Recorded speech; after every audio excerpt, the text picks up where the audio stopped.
Welcome back to the AXS TV presentation of Gotham Comedy Live. More laughs right now. Are you ready? Are you ready for our final comic of the evening? A lot of pressure on this young man because all of our comics have been outstanding. He's kind of our main event, but I come from the WWE where we never disappoint with our main events. So May, if I can we have a drum roll, please? Please welcome, from the David Letterman Show, Mr. Joe Matarese.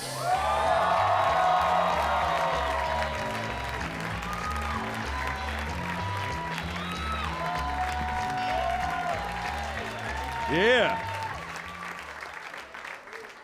All right, man. I like the energy. I like the energy, folks. I could tell we're New Yorkers, man. I could just feel it, man. This week has been brutal, right? We've had like 2 snowstorms. It's been, let's just say, it's been fucking brutal. But seriously, if you're a real New Yorker, you can remember 3 years ago, I'll never forget it, 39 inches of snow in the month of January, okay? And I blamed my wife for all 39 inches. Check this out, because she talked me out of buying a snowblower that December.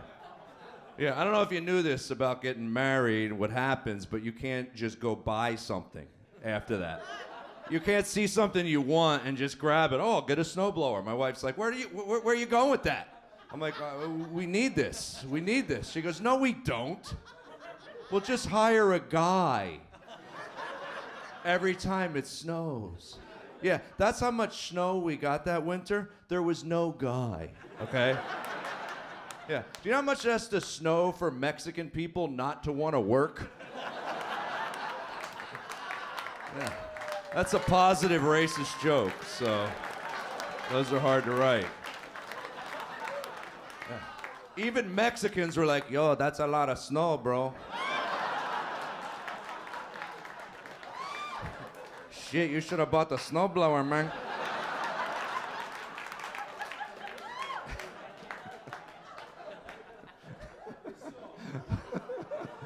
Fucking snow, man. Anyone got the wife who doesn't help you with the shoveling? She just waves to you from the picture window, holding both my kids. Oh, wave at daddy. You gotta be fucking shitting me. Are you serious?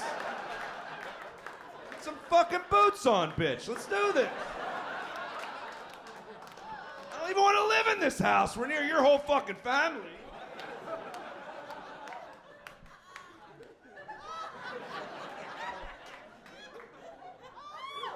Oh, God. I do. I have 2 kids, man. I have a 6-year-old and a 1-year-old, and oh my God. The best part about being a parent is it becomes really easy to have a good time once you have kids. All you have to do is just not be with your kids. Right, parents? Right? Yeah, you just walk out your front door. You're like, are we in the Bahamas? I don't know. No, we're just on the front porch. I don't know, it feels fucking great. I don't know. And there's also a lot of acting involved in being a parent. A lot of pretending you give a shit. Like, I could be nominated for an Oscar for some of my performances. Yeah, the category be, and the nominees for best giving a shit in a non-giving a shit situation. Luke's father, Joe, for saying, yeah, that really is a cool leaf.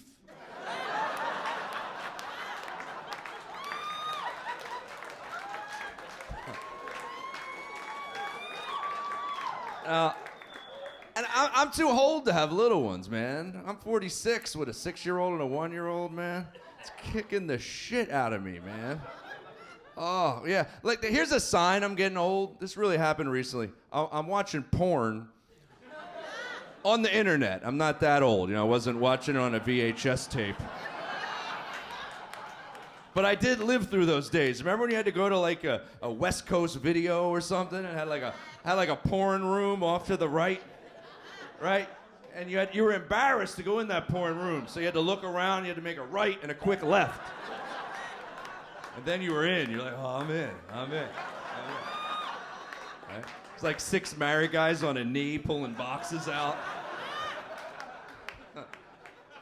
Now, this is how old I am. I'm watching porn on the internet recently. This comes out of my mouth. I go, whoa, that is a really nice couch. It's a good one. It was the Maxwell from Restoration Hardware. I bought it 2 days later. I highly recommend it. The thing could take a beating.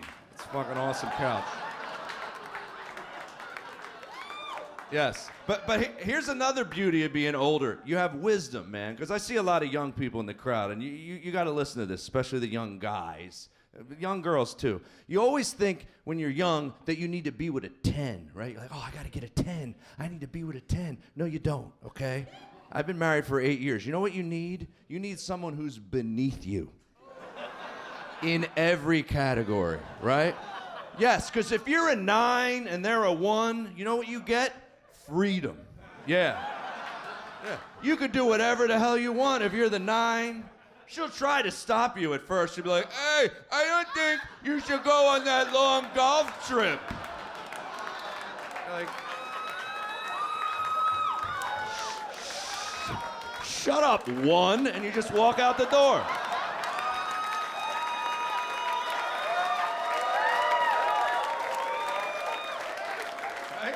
Next day, you're hitting golf balls at your friends. You're not even thinking about her. Can you believe she tried to stop me from coming out here? Shit, that's going towards the hole. And I think it explains why John Lennon's second wife was Yoko Ono. Think about it. His first wife was probably a gorgeous model, right? And at some point, he was like, I can't fucking take her anymore. Girl's all up in my shit. Right? And he got rid of her. And then he met Yoko Ono, a -6.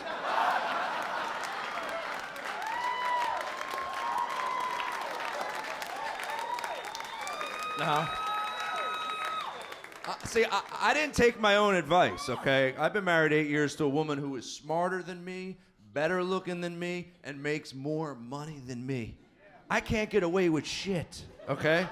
My wife installed a webcam in my dick hole a couple weeks ago.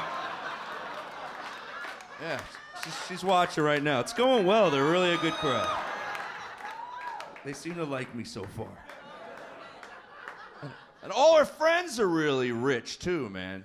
And one of her friends makes like $400,000 or $500,000 a year, right? And his wife is like a stay-at-home mom. Now, I don't know if you ever watched a couple where one person makes all the money and the other person doesn't really make any money. The way they interact, totally different than the way my wife and I interact.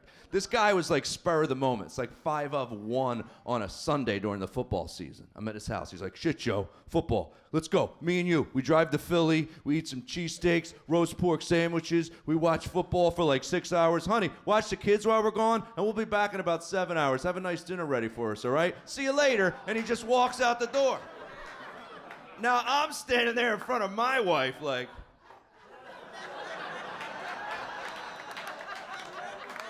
am I allowed to go with him? Because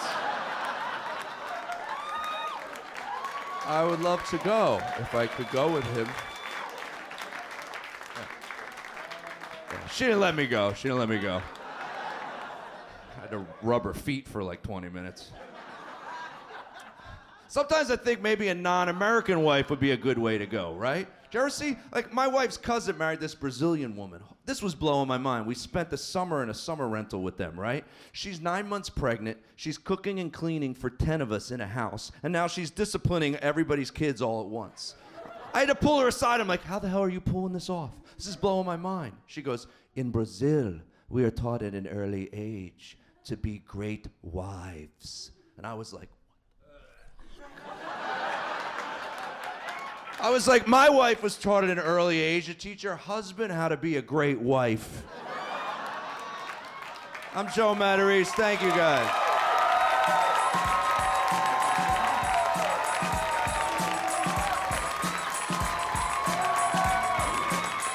Stay tuned for more laughs on AXS TV, live from the Gotham Comedy Club in New York City.